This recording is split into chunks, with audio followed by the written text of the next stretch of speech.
Dear students, we are talking about research, and that too in the context of sociology. In the previous 3 lectures, first I talked about how to identify a research problem, then the methodologies, quantitative, qualitative and mixed methods or triangulation. Then I talked about research design. Now, there are various components of research design, and we will take up some of them one by one, and one of them is the tools of data collection. How do we actually collect the data from the field? And this lecture is devoted to these tools of data collection. It is focused on conceptualization, operationalization and measurement issues. More on primary and secondary data, though we have already little bit talked about this distinction. Strengths and limitations of secondary data, visual data, interview schedules and questionnaires, reverse coding, pilot study for testing the interview schedule or questionnaire, and Google Forms or SurveyMonkey forms.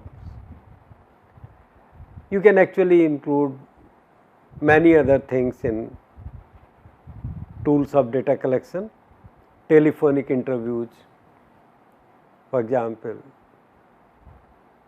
or observations. But to make you familiar with the broad issues in tools of data collection, I think this much discussion should be sufficient, and then you can read the books. Primary data are those which are collected by the researchers themselves or by the teams of researchers. Secondary data are those which are collected by other researchers or other agencies. If I myself conduct a survey of migration in various parts of the country, then my data, whether collected by me only or by a team of investigators to be appointed by me for this purpose, if I have money, if my project is sponsored by ministry, ICSR, CSIR or some other agency or some international agency, that will be primary data. But if I am using national sample survey data on migration, then that data are secondary to me. So, secondary data are those collected by other researchers or agencies, census data, NSSO data, NFHS data, RCS data, DLHS data, annual health survey data, or industrial census, agricultural census data, or data from other countries in whose collection I was not involved. They are all secondary data to me. Now, it is not a characteristic of data as such. You see, all data are primary for some and secondary for others. National sample survey data are primary for Registrar General India, secondary to me. NFHS data are primary for IIPS, secondary to me. And if some IIPS faculty is referring to my data or analyzing the data from microfiles of some of my surveys, those data are primary to me and secondary to them. If you are using secondary data, why do we make this distinction? Because if you are using secondary data, you must be aware of their methodologies and definitions. If you are using age data of census, you must know what was the definition of age. Age can be asked in several ways, and you must therefore know what exactly was the question on age in census schedule of the country. You must also know what are various possible errors in the age data, methods and material of demography talks about various types of indices to check whether age data are okay or to what extent age data from censuses are okay, and what can be done if there are errors of age heaping, errors of under enumeration, over enumeration, non-response, and various other types of errors involved in census age data, for which you must correct before you use age data for any demographic or predictive purposes. There are certain strengths and limitations of secondary data.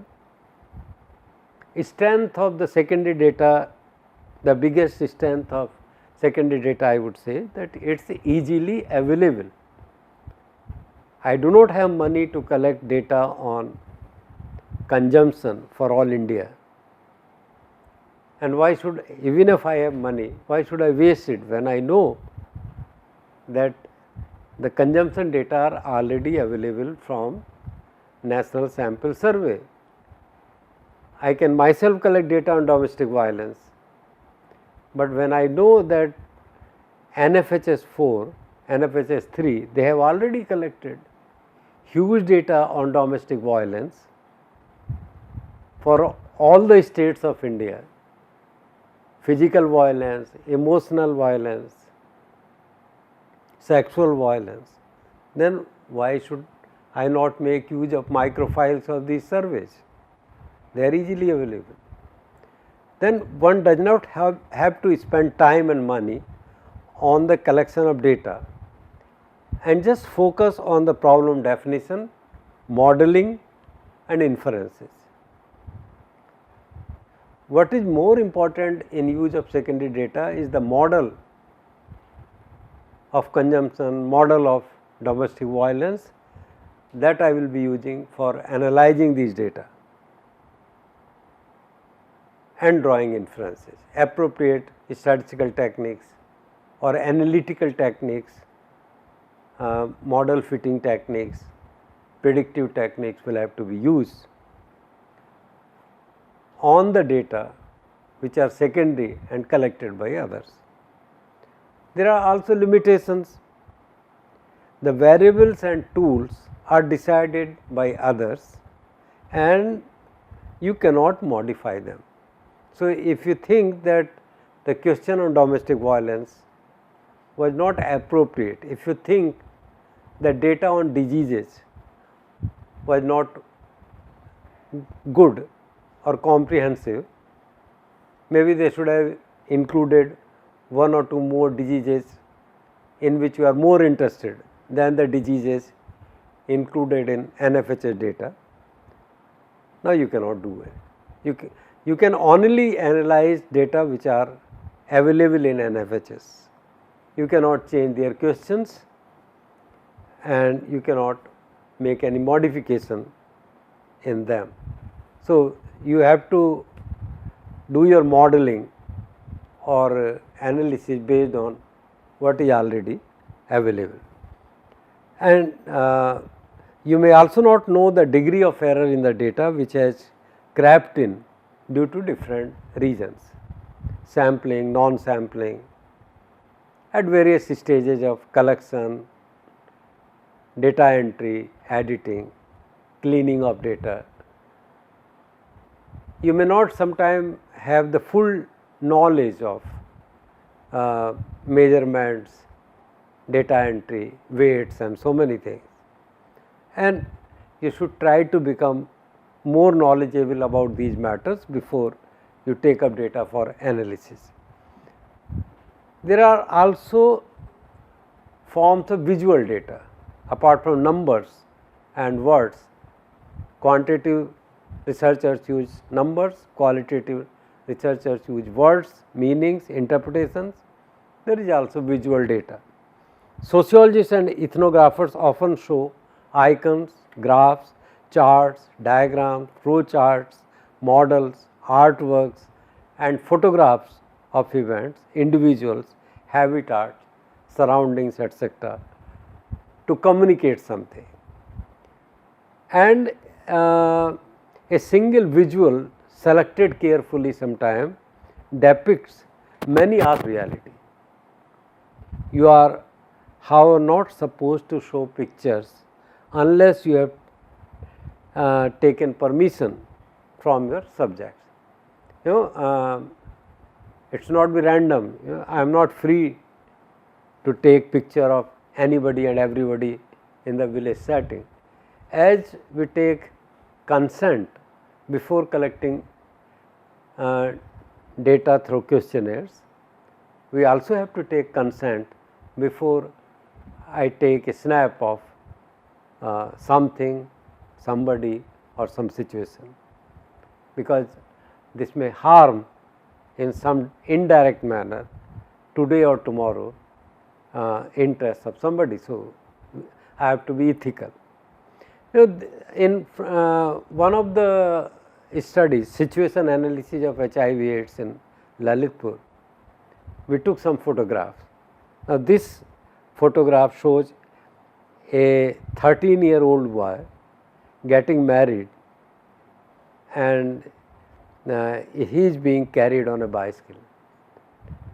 Most of you students who come from urban background may not have seen such a marriage procession.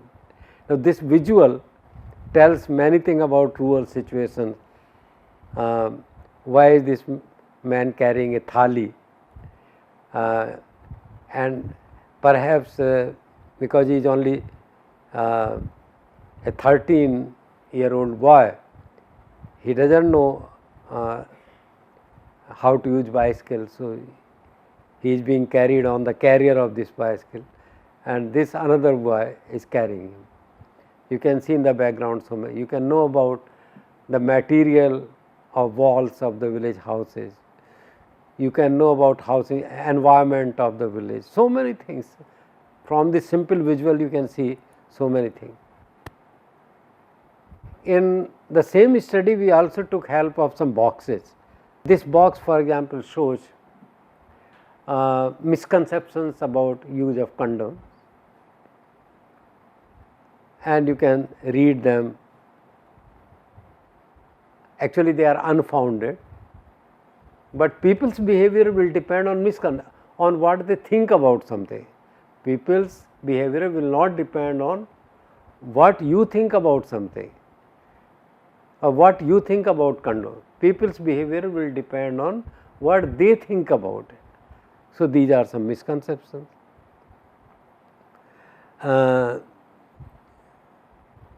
Like use of condoms may lead to eczema. It cannot be used as it is so yucky. We know that this is not correct, but if people think about this thing about condom in this way, they are not going to use. Several women developed stomachache after using. So, by making a box containing various misconceptions about the material, we are able to convey why people are not using them, or one of the reasons behind what in technical terms we say unmet needs. Why so much of unmet need in Uttar Pradesh? The unmet need is because there are misconceptions. In the same study, we were supposed to identify vulnerable areas in the district so that the health department, administration, police, legal authorities concerned with various things which are directly or indirectly linked with HIV transmission can be identified. So, in different areas, this is the map of Lalitpur, and through these circles we are able to show which are the vulnerable points and how vulnerable they are. We can write down the numbers of people engaged in high risk activities, sexual, say female sex workers, IVDUs, intravenous drug users, or which areas are close to say national highways where more accidents occur and people need blood transfusion, or some other ways. This is another visual. I am just showing you how visuals can be used. This is a visual, and in this visual, this is a visual of yoga class in an institution of higher learning. This is open air theatre, and you find that what interesting thing you find in this visual is the gender segregation. We do not, or institutes of higher learning otherwise do not segregate boys and girls in classrooms, in offices, but in yoga activities you can see all the boys sitting here on stairs, all the girls here on the common ground. Somebody can say that there are reasons that it was not so safe to sit on these steps, but then that is also linked to gender biases, that women need more protection than boys. So, this visual is able to say that this yoga class, it's doing a good thing, making students more aware of health requirements and teaching them yoga, but it is also strengthening the gender stereotypes. As a sociologist, if I use this visual or if I use these data as observation data, in the last lecture I said that there are many ways of collecting ethnographic data, and one of them is simple observations without telling anybody that I am doing any research or anything. I just observe and I just take a photograph, and this is what the visual data would show. The most important tool of data collection in sociology is structured interview schedule. Now, I also find that most of our PhD students or MPhil students find it difficult to prepare an interview schedule. So, I thought that in this lecture I will focus more on do's and don'ts in making interview schedule. A structured interview schedule employs a standard questionnaire or interview schedule to ensure that all respondents are asked exactly the same set of questions in the same sequence.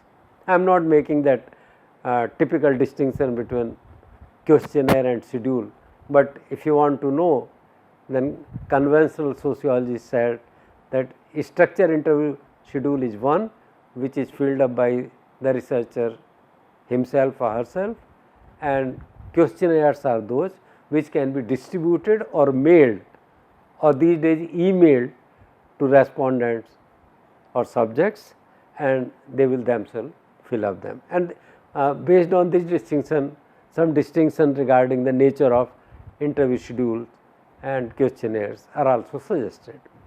Like questionnaire cannot be used in the illiterate population. They will not be able to read and write, so understand the questionnaire or fill it. Their structured interview schedule or semi-structured interview schedule will have to be used.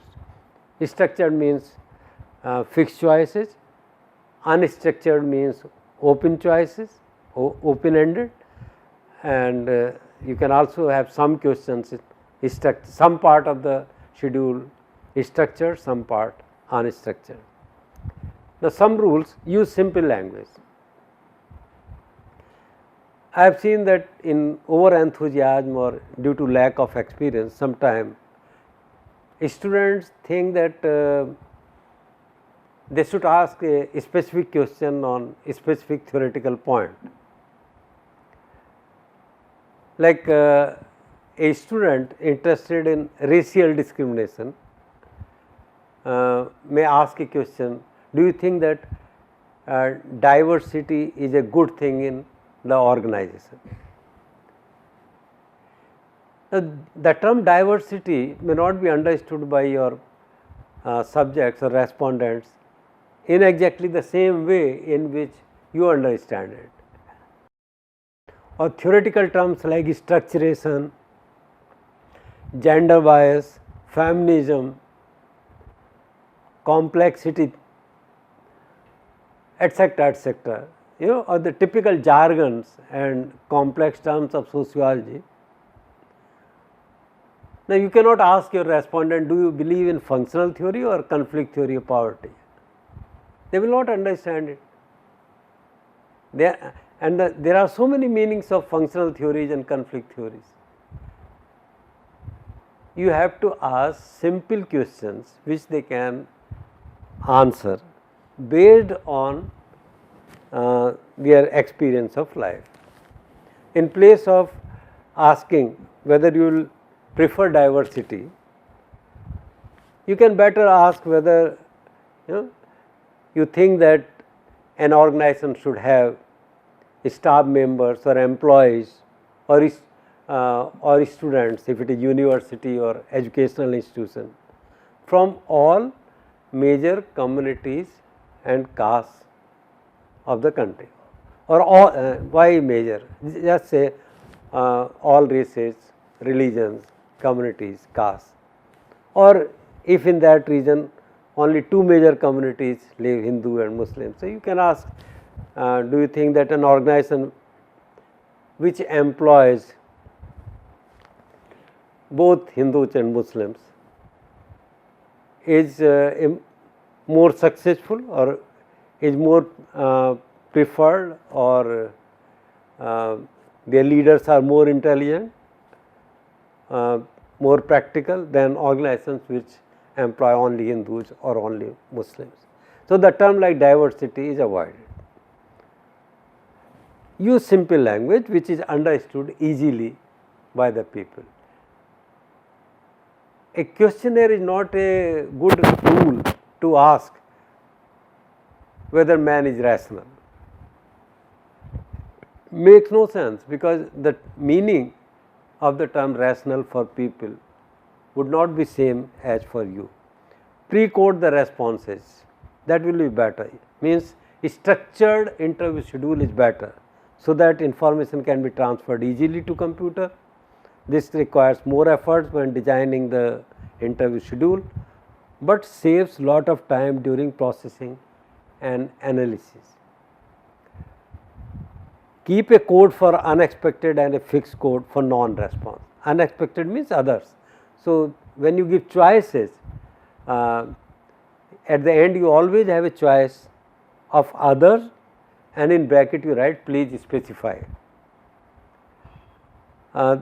These days in NFHS, IIPS made use of tablets, computer tablets, and investigators enter data in those computer tablets at the time they were asking questions, and immediately the data was transferred to the center.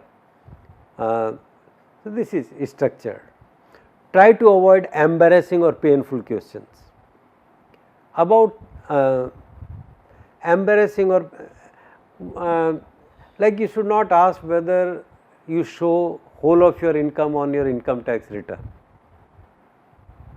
Do not ask, have you ever engaged yourself in cases of sexual harassment?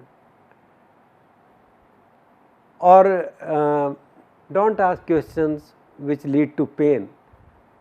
If you know that somebody had 6 children and at different points of time, some due to diseases, some due to some epidemic, some due to some accident, malnutrition, all of them died, and you ask him to recall, you ask your respondent to recall about circumstances of death of his children, that will be very painful. And what will you do with that kind of data?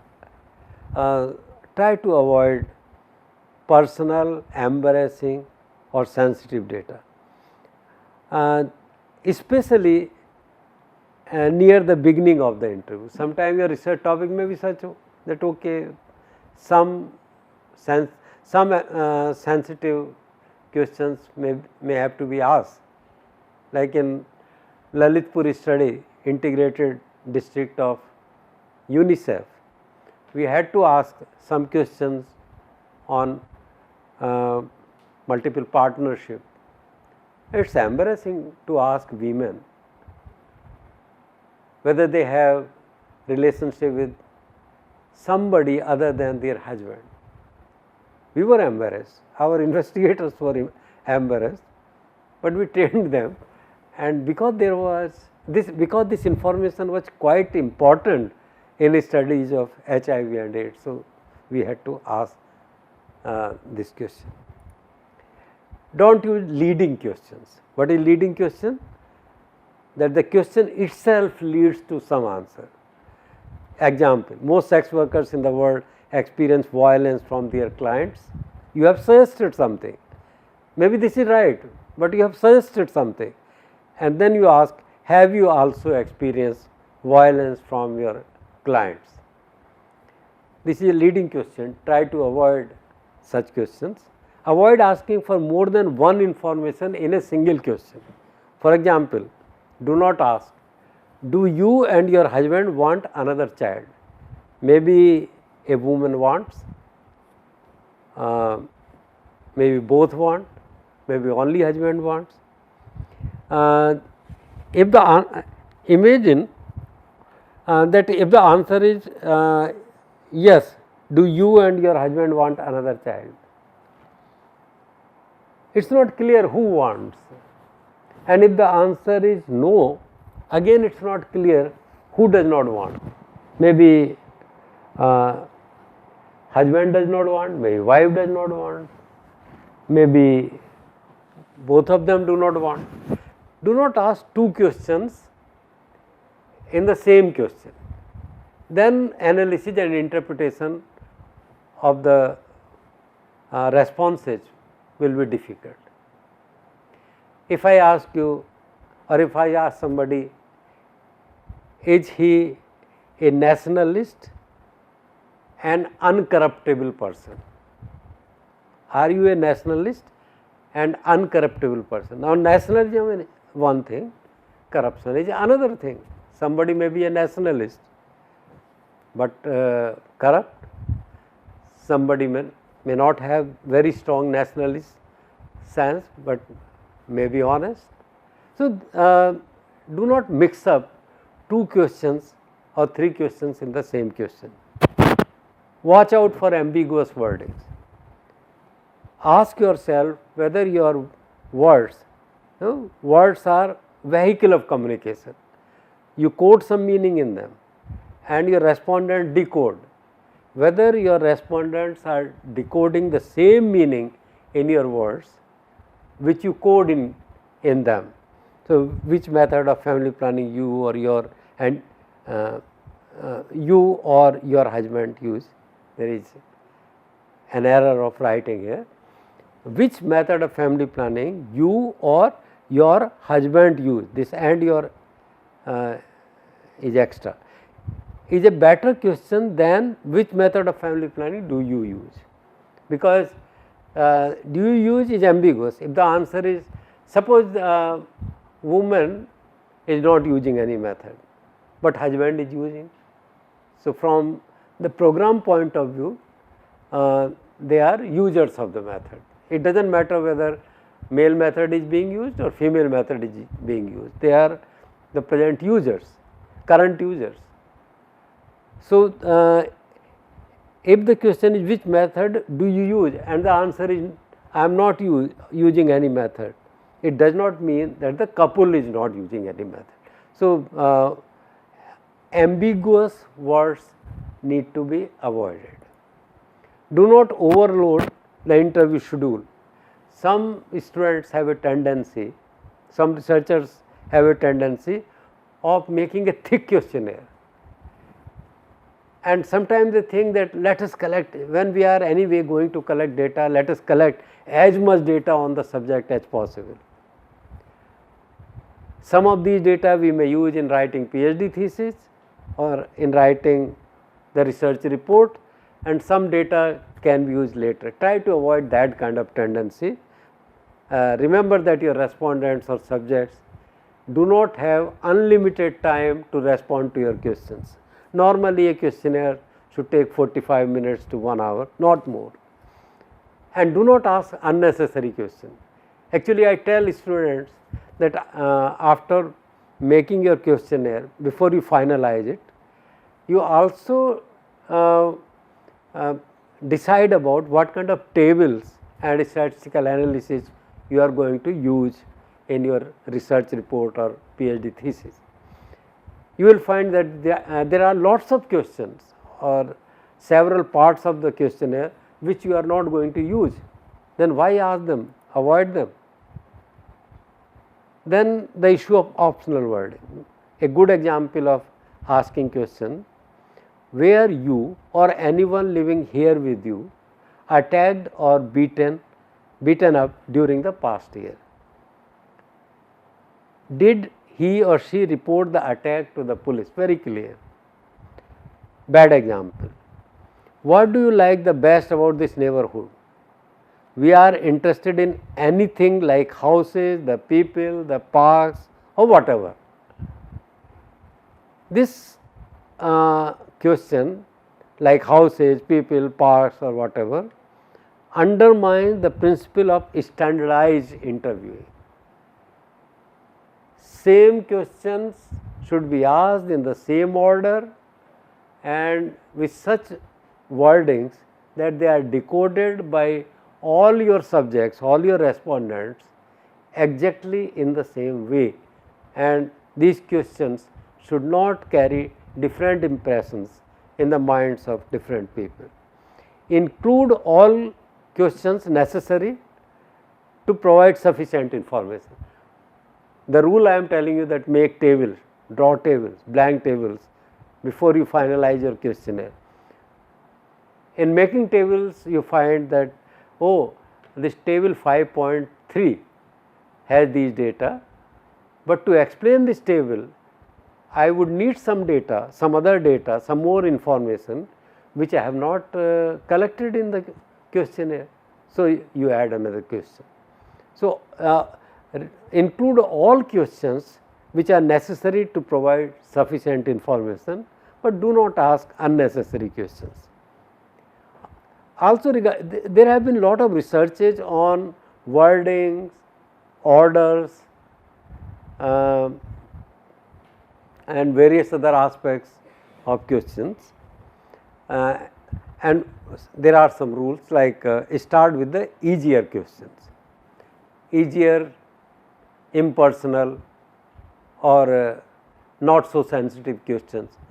In most of the cases, I find that in sociological surveys, we begin with questions related to identity. These days, questions on name, etc., are made optional. If somebody does not want to reveal his identity or her identity, there is no harm. You are interested in the issue that you have in your hand and patterns. You are not interested in any individual. You are not interested in socio-economic, demographic, and personality or other types of data of specific individuals. You are going to study macro or meso level patterns. Start with easy questions. So, generally questions related to identity, Then socio-economic demographic questions, like you can ask age, marital status, religion, caste, education first, and come to substantive issues of the study a little later. And among the issues also you can ask the sensitive or personal type of questions toward the end, and also give freedom to your respondents. If they are not interested in responding to your question, they need not respond, and the interview can be stopped on their request. Ask all respondents each question in exactly the same way. Do not interpret, do not use different words, do not ask your question, do not try to interpret the question. Actually, enough care has to be exercised in forming the questionnaire, so that you do not require any interpretation of the questions in the field, that the questions should be such that they can be easily understood by your respondents. In case the question is to be translated into more than one language, sometimes yes, you may require to translate in a study involving different states of India. You may require your questionnaire to be translated into different languages, Hindi, Bengali, Tamil. So, in that case, translation and back translation both are important. Otherwise, how would you know that the question translated into Telugu carries the same meaning to Telugu speaking people as the question in English for researchers community. Back translation should be done by persons who are not familiar with the original wording of the questionnaire. Pre-test questionnaire in the actual field situation on at least 30 to 50 respondents. A common mistake which I have noticed among some PhD students is that suppose they conduct a pilot study on 30, and later on for their PhD they collect data from 300 more. Then they include data from these 30 also in the main study and say that their sample size was 330. No, that is wrong. The pilot data or the pilot study is used for very specific purposes, maybe for checking whether your questionnaire is working or not, whether order of questions is okay, whether people are comfortable. Maybe you can do some statistical analysis and see whether there are some questions which are leading to same answer, they can be dropped, or there are difficulties of understanding in some questions, they can be dropped, or for estimates of means and variances which you can utilize for estimating sample size. So, there are different purposes, but pilot study is a pilot study. Do not combine data of the pilot study with the data of the main study. Be prepared for more than pre-test. Suppose after pre-testing you make changes in 10 questions. Is it not important to check whether these new 10 questions or new wordings of these 10 questions are okay in the field? You may require another pilot study. That pilot study you need not do on 50 respondents. You may do that study on 25 respondents, but repeat kind of pilot study is also required sometimes. Pre-test should be completed before training of the interviewers. So, interviewers are trained in the final questionnaire, final interview schedule. Each interview should be followed by debriefing, in which interview ask about respondents' understanding of the question for your feedback, for reflection on your questions. Each interview, let me repeat, each interview should be followed by debriefing, in which interviewer asks about respondents' understanding of the question. The debriefing is quite important. Sometimes your respondents may have some very interesting feedback on your questionnaire, on your way of asking question, on place of asking question, timing, or they may have to say something extra. So, this debriefing session can, or they may have some questions which you may not like to answer in the beginning of the survey, so that your survey is not distorted, you can answer such questions later. Study some good question, very important, before proceeding to develop one. Where possible, separate questions for different subgroups may be asked. Use lot of go to, skip to, probe, if none, record 0 0. Do not read out the options. Record the most important region. Ask about each separately. These types of terms, phrases are very important. Otherwise, if you look at NFHS 4 interview schedule, it's so thick that as an interviewer or as a respondent, you will be afraid of answering to that. But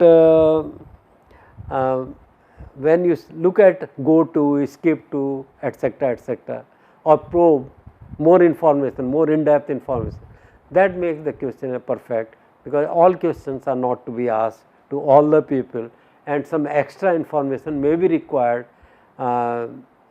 in explaining some response of the person. Incomplete wording, in place of putting age, ask what was your age on the last birthday. If you simply write age, some people will give exact birthday, some people will write age in years, completed years, some people will write years and months. So in place of just writing age and colon, ask what was your age on the last birthday. That is a better question, complete. What is better? I would ask you to rate different features of your neighborhood as very good, good, fair or poor. Please think carefully about each item as I read it. Public school, parks and others. Or I am going to ask you to rate different features of your neighborhood. I want you to think carefully about your answers. How would you rate feature? Would you say very good, good, fair or poor? What is better? Think and you decide. Small differences in the way of asking question matter. Avoid poorly defined terms. I am more concerned about this issue, so I am repeating. Poorly defined terms, for example, do you favor a law on HIV? What kind of law? What is the purpose of that law? It is not clear. It is not well defined question, favor a law on HIV.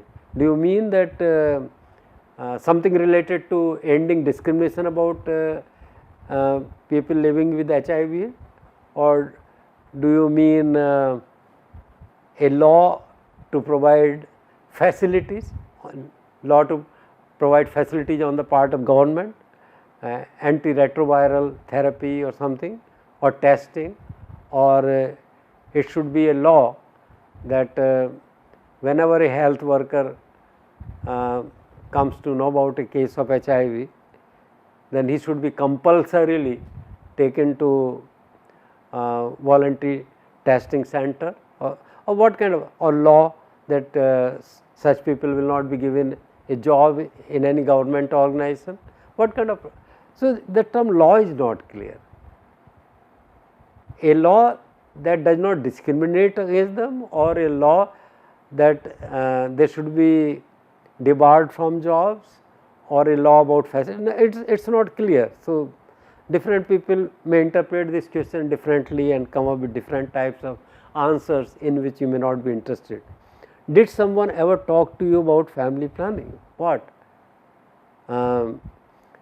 You think that by asking this question, you are trying to measure the level of awareness, but the answer may be such that it has nothing to do with the level of awareness. Did someone ever talk to you about family planning? What did one talk about family planning? If somebody talked about that there is a lot of corruption in family planning, this is not the answer in which you are interested. Are you satisfied with the local doctor?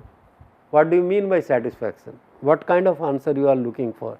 Did you have relationship with someone other than your, what kind of relationship may be physical, emotional, sexual, somebody may be your colleague, co-worker. So, there are different types of relationships. What do you mean? If you mean a sexual relationship, then ask specifically about that. Are you happy with the administration? Happiness means what? Are you happy? Are you in good terms? Or administration is efficient, effective, honest? What do you want to ask? Do you favor the rights of MSM? What rights? Men having sex with men. What kind of rights? So, these questions are not clear and their answers will be confusing, sometimes irrelevant, unexpected, or such that you are not interested in those answers. Misleading don't know. It may mean that the don't know, don't take it less seriously. The respondent don't know can mean several things. It may mean that the respondent is unwilling to do the work required to answer the question, or that he, she really does not know. Sometimes it may mean that the respondent really does not know, that is why saying don't know. Sometimes it may mean something else. Think about the issue of open-ended and closed-ended questions. I think as far as possible, or in descriptive and diagnostic studies, closed-ended questions are better. For exploratory studies, open-ended questions may be better. Open-ended permit unanticipated answers, but real views, and respondents have the opportunity to answer in their own words. So, this unanticipated answer is a good thing actually. It leads to your holistic understanding of something, integrated, comprehensive understanding. In close-ended, you will get the kind of answers you have already hypothesized, but they are reliable. Close-ended questions give you reliable answers by the respondents. Reliable interpretation by the researcher therefore is more possible and eliminates analytically useless kind of responses in which you are not, or vague or irrelevant answers.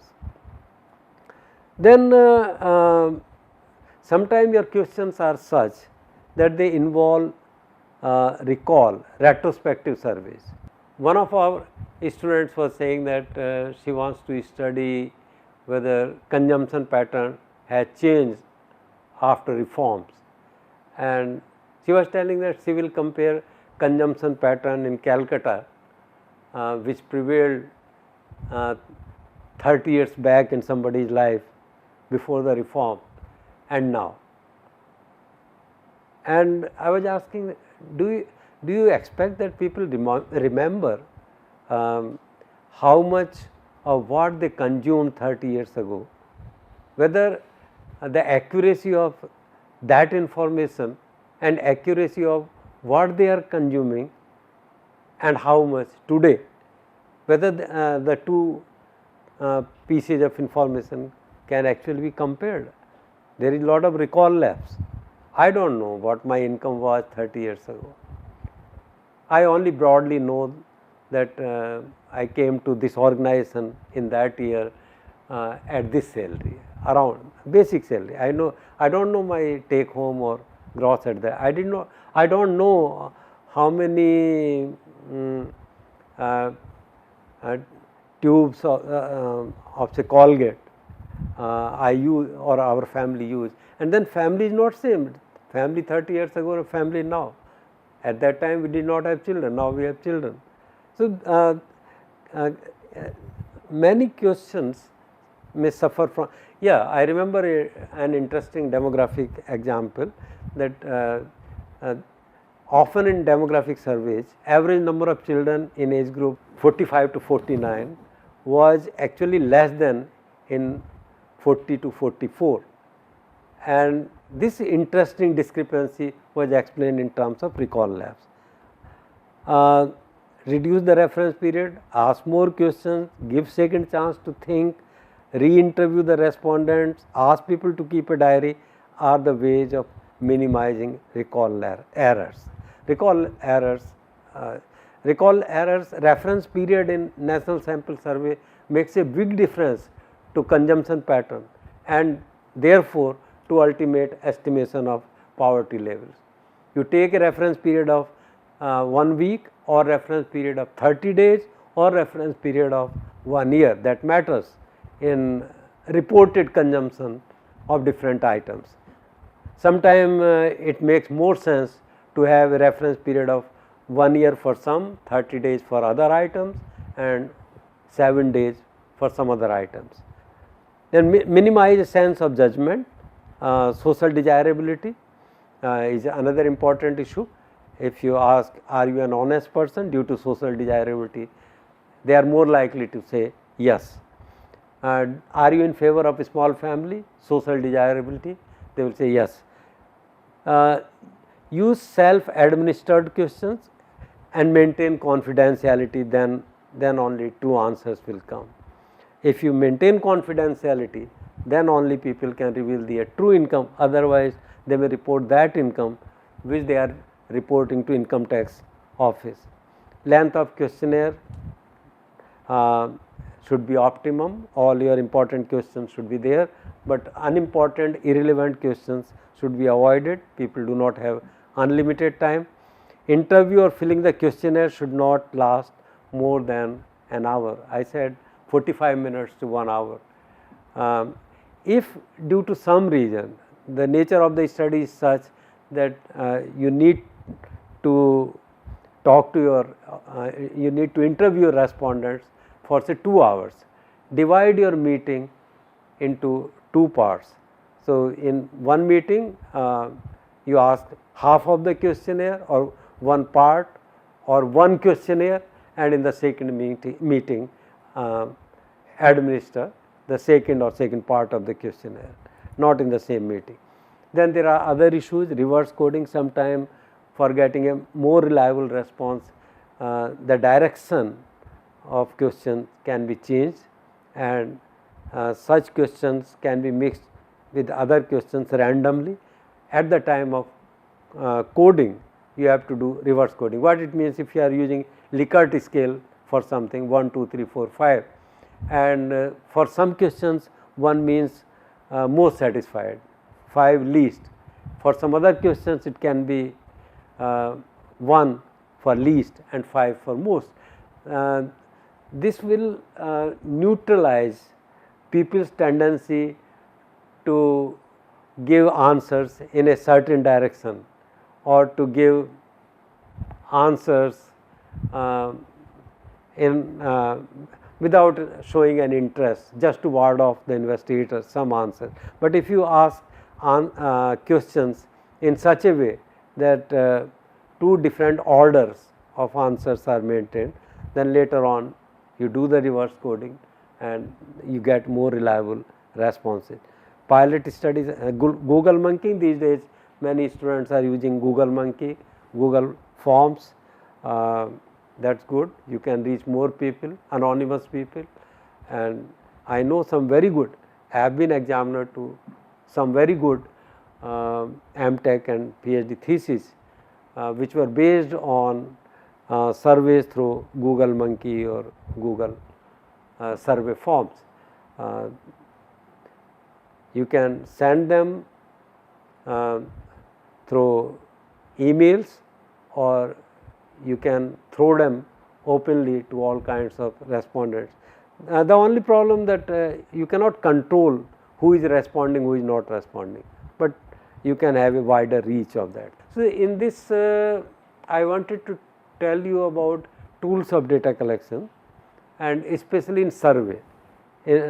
What I have said, there are no final answers to these questions, but you have to be careful about the length of the questionnaire or interview schedule, whether all relevant, important, necessary questions have been asked, whether there are some irrelevant questions, what should be the order of the questions, what type of questions should be asked first, what type of questions should be asked later, whether you should go for reverse coding for some questions to get more reliable results. Your questions, your words should be simple, precise, unambiguous, and you should conduct a pilot study. If necessary, if you are making some significant changes in your questionnaire, then another second pilot study may be required. And I will end saying that before finalizing your questionnaire, you also make the tables that you are going to include in your thesis, what kind of data you are going to produce. That will help you a lot in revising your question. This is a point which you will not find in books, but I find it quite useful if students can think of their analysis plan and what kind of graphs, charts, data they are going to show. That helps a lot in designing a questionnaire also. Thank you.